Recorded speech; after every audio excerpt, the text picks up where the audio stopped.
Hi friends, welcome back to day 12, 30-day study plan of laboratory assistant, 10th mains examination. Day 11 വരെയുള്ള എല്ലാ കാര്യങ്ങളും നിങ്ങൾ പഠിച്ചിട്ടാണ് day 12ലേക്ക് എത്തിയിരിക്കുന്നതെന്ന് ഞാൻ പ്രതീക്ഷിക്കുന്നു. നാളെയാണ് നമ്മളുടെ ഡേ 12. അപ്പോൾ അതിനു മുൻപ് പഠിക്കാനുള്ള കാര്യങ്ങൾ പറയുന്നതിന് മുൻപ് ഞാനൊരു കാര്യം ചോദിക്കുകയാണ്. ഇന്നലെ നിങ്ങളോട് ഇംഗ്ലീഷിൽ നമ്മൾ മെം സീരീസിലെ അല്ലേ പ്രയാണം ഇന്നലകളിലൂടെ എന്ന ടെലഗ്രാം ചാനലിൽ മെം സീരീസ് കിടപ്പുണ്ട് PDF ഫയലായിട്ട്. അതിൽ ഇംഗ്ലീഷ് ക്വസ്റ്റ്യൻസ് മാത്രം എടുത്തു വെച്ചിട്ട് സോർട്ട് ചെയ്ത് അത് ചെയ്യാനായിട്ട് ഞാൻ നിങ്ങളോട് പറഞ്ഞിരുന്നു. അത് നിങ്ങൾ ചെയ്തതിന് ശേഷം നിങ്ങൾക്ക് അതെങ്ങനെ ഫീൽ ചെയ്തു, അത് യൂസ്ഫുൾ ആയിട്ട് തോന്നിയോ, ആ ഇംഗ്ലീഷ് മാത്രം സോർട്ട് ചെയ്തെടുത്ത് ചെയ്തിട്ട് യൂസ്ഫുൾ ആയോ, അതിനെക്കുറിച്ചുള്ള കമൻസ് നിങ്ങളൊന്ന് പറയാം. നിങ്ങളത് പറഞ്ഞതിന് ശേഷമാണ് ഇതുപോലെ മലയാളത്തിൻ്റെ കാര്യങ്ങൾ നിങ്ങൾക്ക് തരാൻ വേണ്ടിയിട്ടാണ് ഈ ചോദിക്കുക. നിങ്ങൾക്ക് യൂസ്ഫുൾ ആയെന്ന് തോന്നിയാണെങ്കിൽ മാത്രമല്ലേ നമ്മൾ ചെയ്തിട്ട് കാര്യമുള്ളൂ. അപ്പോൾ ആ മലയാളത്തിനും നിങ്ങൾക്ക് അതുപോലെ വേണോ, ആ കാര്യം കമൻറ്റ് ബോക്സിൽ തീർച്ചയായിട്ടും ഒന്ന് പറയണം. ഓക്കെ, ഇനി നമുക്ക് ഡേ 12 എന്തെല്ലാം കാര്യങ്ങളാണ് പഠിക്കാനുള്ളതെന്ന് നോക്കാം. മാത്സിൽ അംശബന്ധവും അനുപാതവും, മാത്സ് അംശബന്ധവും അനുപാതവും എന്ന കാര്യങ്ങൾ, ആ ചാപ്റ്ററിലെ കാര്യങ്ങൾ നിങ്ങൾ പഠിക്കുക. ഓക്കെ, ഇനി English idioms and their meanings PYQ വെച്ച് തന്നെ പഠിക്കുക കേട്ടോ. Idioms and their meanings PYQ oriented ആയിട്ടുള്ള സ്റ്റഡി നടത്തുക. മലയാളം ഇന്ന് പഠിക്കാനുള്ളത് വിപരീത പദമാണ്. പറഞ്ഞല്ലോ ഞാൻ, നിങ്ങളുടെ കമൻസ് അറിഞ്ഞിട്ട് വേണം മലയാളത്തിൽ ആ റിവിഷൻ കൊണ്ടുവരാൻ വേണ്ടിയിട്ട് കേട്ടോ. അപ്പോൾ നാളെ നമുക്ക് മലയാളത്തിൽ അത് ഉൾപ്പെടുത്തണമെന്നുണ്ടെങ്കിൽ നിങ്ങളുടെ കമൻസ് അറിഞ്ഞതിന് ശേഷം മാത്രമേ ചെയ്യാൻ പറ്റുള്ളൂ. ഓക്കെ, അപ്പോൾ മലയാളം നിങ്ങൾ വിപരീത പദം പഠിക്കുക. PYQ ഓറിയൻറ്റഡ് ആയിട്ട് തന്നെ വേണം പഠിക്കാൻ. അതുപോലെ കറണ്ട് അഫെയേഴ്സ് മെയ് 2024 ആണ് പഠിക്കേണ്ടത് കേട്ടോ. മെയ് 2024 കാര്യങ്ങൾ പഠിക്കുക. PSC ബുള്ളറ്റിൻ ഓറിയൻറ്റഡ് ആയിട്ടുള്ള സ്റ്റഡി നടത്തുക. ഇനി നമുക്ക് SCERT ഹോട്ട് ചാപ്റ്ററിലേക്ക് വരാം. SCERT ഹോട്ട് ചാപ്റ്റർ നമ്മൾ ഇതുവരെ ഏതാ കാര്യങ്ങൾ പഠിച്ചു? ഹിസ്റ്ററി പഠിച്ചു, ജോഗ്രഫി പഠിച്ചു, എക്കണോമിക്സ് പഠിച്ചു, കമ്പ്യൂട്ടർ പഠിച്ചു അല്ലേ. ഇനിയും നമുക്ക് ഇന്ന് മുതൽ ഭരണഘടനയാണ് പഠിക്കുന്നത്. ഓക്കെ, ഭരണഘടനയിൽ ഒരേ ഒരു ചാപ്റ്ററാണ് നമുക്ക് ഇമ്പോർട്ടൻ്റ് ആയിട്ട് പഠിക്കാനുള്ളത് കേട്ടോ. ഒരുപാട് ചാപ്റ്റേഴ്സ് ഉണ്ട്, ഏറ്റവും ഇമ്പോർട്ടൻ്റ് ആയിട്ടുള്ള ചാപ്റ്റേഴ്സ് മാത്രമാണല്ലോ നമ്മൾ നോക്കി പോകുന്നത്.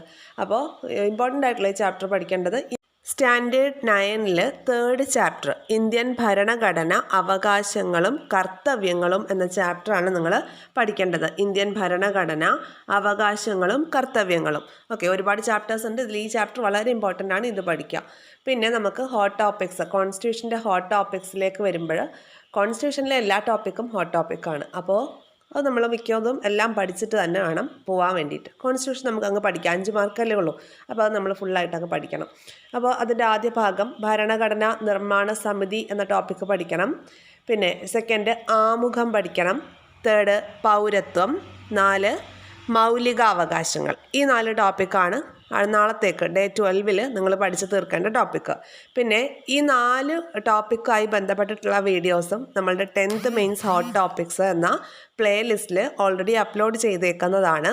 അത് നിങ്ങൾക്ക് കാണാം. അതിൻ്റെ ലിങ്ക് ഡിസ്ക്രിപ്ഷൻ ബോക്സിലും അവൈലബിൾ ആയിരിക്കും. ഓൾമോസ്റ്റ് എല്ലാ പോയിൻറ്റ്സും ഇൻക്ലൂഡ് ചെയ്തിട്ട് തന്നെയാണ് ഈ ക്ലാസ്സുകൾ ചെയ്തിട്ടുള്ളത് കേട്ടോ. അപ്പോൾ നിങ്ങൾക്ക് അത് കാണാം. അതല്ലാന്നുണ്ടെങ്കിൽ നിങ്ങൾക്ക് നിങ്ങളുടേതായ സോഴ്സുകൾ ഉപയോഗിക്കാം, ഞാൻ പറഞ്ഞു എന്ന് മാത്രം. പിന്നെ ഞാൻ കഴിഞ്ഞ ദിവസവും നിങ്ങളോട് പറഞ്ഞിരുന്നു, സർക്കാർ പദ്ധതികൾ എന്ന് പറഞ്ഞിട്ട് 2 വീഡിയോസ് നമ്മൾ ഓൾറെഡി ചെയ്തിട്ടുണ്ട്. ഇതിൽ 10th മെയിൻസ് ഹോട്ട് ടോപ്പിക് എന്ന ആ ഒരു പ്ലേലിസ്റ്റിൽ. അത് നിങ്ങൾ നിർബന്ധമായിട്ടും കാണണം. വേറെ ഒരു വീഡിയോസും ഞാൻ നിങ്ങളോട് നിർബന്ധമായിട്ട് കാണാൻ പറയില്ല. പക്ഷേ ഈ 2 വീഡിയോസ് നിങ്ങൾ നിർബന്ധമായിട്ടും കാണണം. കാരണം അതിൽ നിന്ന് ഒരുപാട് ചോദ്യങ്ങൾ വന്നിട്ടുള്ളതാണ്, അതുകൊണ്ടാണ് ഈ പറയുന്നത്. ഓക്കെ, അപ്പോൾ ഇത്രയും കാര്യങ്ങളാണ് ഡേ 12 നിങ്ങൾ പഠിക്കാനായിട്ടുള്ളത് കേട്ടോ. ക്ലിയർ ആയി എന്ന് വിശ്വസിക്കുന്നു.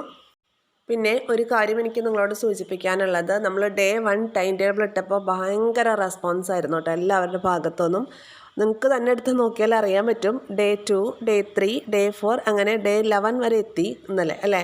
അതിൽ വ്യൂസ് നോക്കിയാൽ നിങ്ങൾക്ക് അറിയാൻ വേണ്ടി പറ്റും എത്ര പേര് അത് കൺസിസ്റ്റൻസി മെയിൻറ്റെയിൻ ചെയ്യുന്നുണ്ടെന്നുള്ള കാര്യം. അപ്പോൾ PSC എക്സാമിനെ സംബന്ധിച്ച് ഏറ്റവും ഇമ്പോർട്ടൻ്റ് ആയിട്ടുള്ളൊരു കാര്യം നമ്മളുടെ കൺസിസ്റ്റൻസിയാണ്. ഇന്നൊരു ദിവസം പഠിച്ചു, ഒരു 10 ദിവസം കഴിഞ്ഞിട്ട് ഇനി ബാക്കി പഠിക്കാമെന്ന് വിചാരിച്ചിരുന്നിട്ട് കാര്യമില്ലല്ലോ. അപ്പോൾ കൺസിസ്റ്റൻ്റ് ആയിട്ട് പഠിച്ചാൽ മാത്രമാണ് നമ്മൾ ഉദ്ദേശിക്കുന്ന ലെവലിലേക്ക് എത്തിപ്പെടാനായിട്ട് പറ്റുള്ളൂ. അപ്പോൾ ഏതൊരു കാര്യത്തിനാണെങ്കിലും കൺസിസ്റ്റൻസി എന്നുള്ള കാര്യം നമ്മൾ മെയിൻറ്റെയിൻ ചെയ്ത് കൊണ്ടുപോവാം. അതുപോലെ ക്ഷമ എന്ന് പറയുന്നത് ഈ PSC എക്സാമിൻ്റെ കാര്യത്തിൽ നമുക്ക് നല്ല ക്ഷമ വേണം. ചിലപ്പോൾ നമ്മൾ ഷോർട്ട് ടെമ്പേർഡ് ആയിട്ടുള്ള ആളുകളായിരിക്കും. പക്ഷേ നമുക്ക് ആരോടാ ഷോർട്ട് ടെമ്പേർഡ് ആവാൻ പറ്റുന്നത്? PSCയുടെ കാര്യത്തിൽ നമുക്ക് അങ്ങനെ ചെയ്യാൻ പറ്റുമോ? ഇല്ല. അപ്പോൾ വളരെ കൺസിസ്റ്റൻ്റ് ആയിട്ട് ക്ഷമാപൂർവ്വം പഠിച്ച ഓരോ ടോപ്പിക്കും കവർ ചെയ്ത് റിവൈസ് ചെയ്ത് നമ്മുടെ സ്വന്തം ടോപ്പിക്കാക്കി മാറ്റി വയ്ക്കുക. ഓക്കെ, അപ്പോൾ ഇന്നല്ലെങ്കിൽ നാളെ നമുക്കതിൻ്റെ റിസൾട്ട് ഉണ്ടാവും. ഇത്രയൊക്കെ കാര്യങ്ങളാണ് പറയാനുള്ളത്. അപ്പോൾ ഇതുപോലെ യൂസ്ഫുൾ ആയിട്ടുള്ള വീഡിയോസ് തുടർന്ന് ലഭിക്കാനായിട്ട് ചാനൽ സബ്സ്ക്രൈബ് ചെയ്ത് സപ്പോർട്ട് ചെയ്യുക, ഷെയർ ചെയ്ത് നിങ്ങളുടെ ഫ്രണ്ട്സിലേക്ക് കൂടി എത്തിക്കുക. നിങ്ങൾക്ക് എന്ത് അഭിപ്രായങ്ങളുണ്ടെങ്കിലും കമൻസിൻ്റെ രൂപത്തിൽ പറയാവുന്നതാണ്. Thank you all. Have A nice day.